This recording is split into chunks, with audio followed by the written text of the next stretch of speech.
Hello, everyone. I'm going to show you Pantograph today, which is Computomics' genomic data hub that leverages pangenomes to enable you to view all the structure variation inside your genomes and link them to all kind of omics data.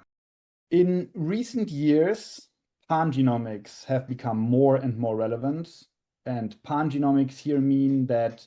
instead of using a single linear reference genome, we are using a combination of multiple whole genome assemblies to combine their sequence content into one joint reference space. This has been made possible by the increasing number of near complete and accurate whole genome assemblies, and also the increasing number of public pangenomes for a lot of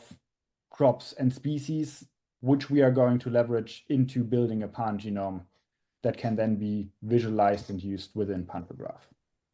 The whole idea behind pangenomes is to increase the accessible sequence and variation space. So to take you down memory lane, what most breeders do is they use genotyping markers, which are very, very sparse markers along the reference genome that are then used to genotype and link to traits and basically get an idea of how your samples, or if your samples contain a certain marker that is linked to a certain trait.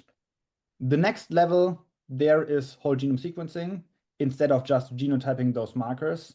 we are sequencing the whole genome into short snippets, which are then compared back to the reference genome, and all the variation based on these short snippets is then recorded in corresponding to the reference genome, which means that we are calling all the previous markers from the marker panel, but we are also accessing markers or variants beyond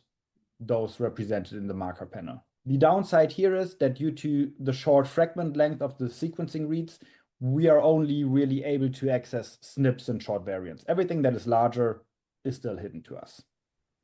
Then the next step is we can create whole genome assemblies from long sequencing reads, which are then able to show, well, the markers from the panel, all the SNPs and short variants from the whole genome sequencing, but we are also able to see large insertion and deletion events when we compare our whole genome assemblies to the reference. And then the next logical step is, and that is where the pangenome comes in, we can take multiple whole genome assemblies and compare them either all against all, which gives us access to all the large structure variants, all the markers, but we can also take them and combine them into one reference structure called a pangenome, which then, in addition to all the information before, also gives us access to hidden, inaccessible variants that are present in variable regions that are not represented in the reference genome, and therefore can only be explained when compared to another genome that is not the reference and therefore contains the sequence. Thanks for your attention and your interest in Pantograph, and if what you saw interests you, feel free to contact us. Ciao.